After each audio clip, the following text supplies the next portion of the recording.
right, good morning.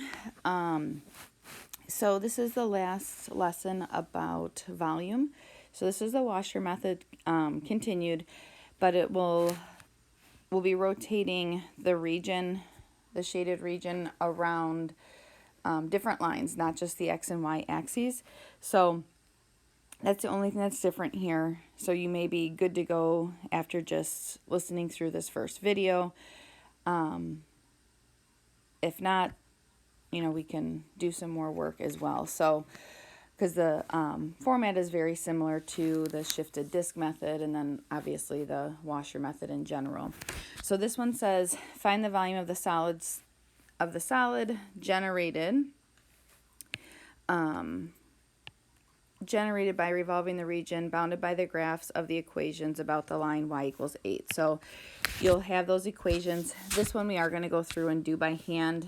The next one that I'm going to actually have you try, you actually don't know how to integrate part of it yet, so it will just be using Math 9 on your calculator. So remember, step 1, and I noticed some of you on your homework, you're not drawing pictures. It is helpful to draw your graphs to see where they intersect, to see that region, especially as some of the problems do get more complicated. Obviously, some of the beginning problems weren't that tough to visualize in your head. But so you always do want to start with drawing it. So go ahead and pause the video and sketch this area. Okay, so here's our graph. What I first started with was just graphing this right here. Okay, there's my parabola. There's the shaded region that's bounded by y equals 0, x equals 2, x equals 0 as well.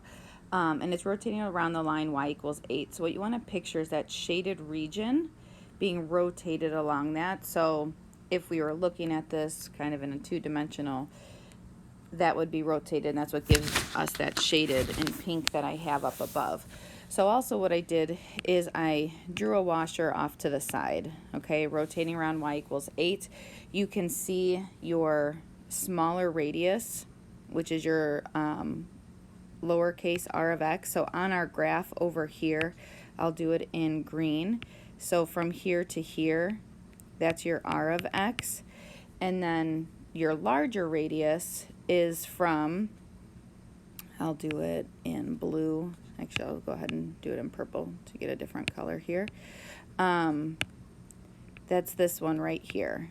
Okay, so it's kind of easy to see that your larger radius here is that distance from the horizontal line y equals 0 to the horizontal line y equals 8. Okay, and then you have to remember your height of y equals 2x squared is actually from the function down to the x-axis, so we are going to have to do some subtraction, actually find that lowercase r of x. So same thing for volume like we've been doing. Volume equals pi. We're going from x equals 0 to 2, and we're going to do our r of x squared minus our lower r of x squared, and this is in the x direction. Okay, so if it's helpful off to the side to calculate your r of x, your capital R of x, that distance is just 8 minus 0, so that radius of the outside is always 8. Okay, and then your lowercase 1, so which is highlighted on there in green, it's going to be the distance from 8 to that curve, which is minus, or the 2x squared. So that's your lowercase. So that's how you're going to get that distance that I have highlighted over here in this bright green color. Because if you think about it, 2x squared is giving you the distance from the x-axis to the curve.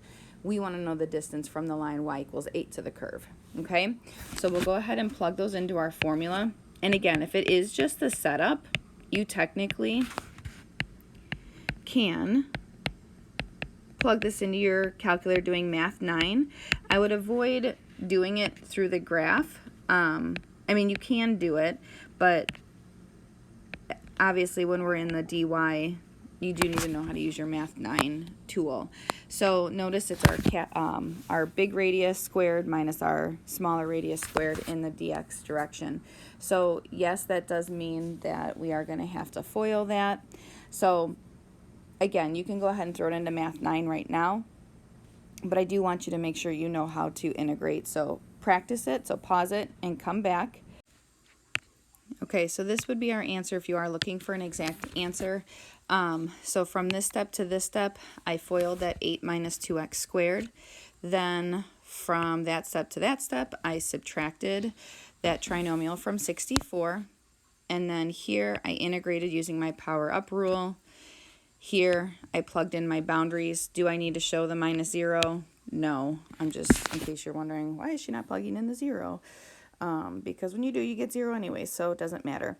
So at this point, that's a shifted one. I'm going to give you one to try using a sine function, so it'll be good to practice with trigonometry, but we're just going to do the setup and then go right to our calculator, because in the integrating process, you're going to get to integrating sine squared dx, which we can't do yet, okay?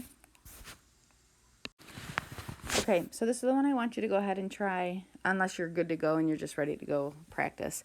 Find the volume of the figure formed by rotating the shaded region bounded by y equals 2 sine x equals pi halves, x equals pi, and y equals 0 around the line y equals 4. So with all of these, step 1, draw your figure. So pause it here to draw. So here's our sketch. If you do want to draw a washer off to the side, you're welcome to do that. So here you have your sine curve, amplitude of 2. Your inside radius of the volume you're subtracting out is the lowercase r of x. So that's the distance from your sine curve to the line y equals 4. And then your larger radius, that's the outside, that'll just be the distance from y equals 0 to y equals 4. So go ahead and set up your integral. So pause the video. So there's your setup. Your larger radius is 4 always. Your lower radius is changing depending on your x value, and to calculate that, it's going to be 4 minus 2 sine of x. And then you plug it into your integral formula for volume. Now again, this one would be one that will say use your calculator to estimate.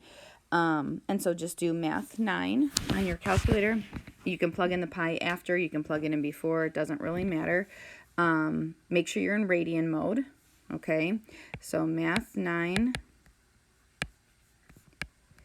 and remember, be in radian mode.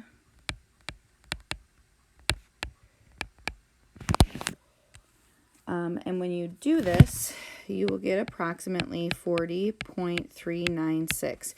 And just something about rounding, I know some of you have had issues on Delta Math, but with the AP exam, they're rounding, they're going to tell you to round to, let's say, 3 decimal places. They will want you to either round to that 3 decimal place or truncate it, meaning you just take the 3 decimal places and stop. You cannot round during the problem, because in the end you will be off and you will not get credit for your answer. You may get credit for your work throughout it, but you will not get credit for the correct answer. So you have to pay attention to the rounding, and that's where Delta Math honestly is a great practice for you to pay attention to what they want you to round to. Okay, so that is it on volume. After this, we have one more lesson, and it's time to review for your AP exam. All right, have a good day.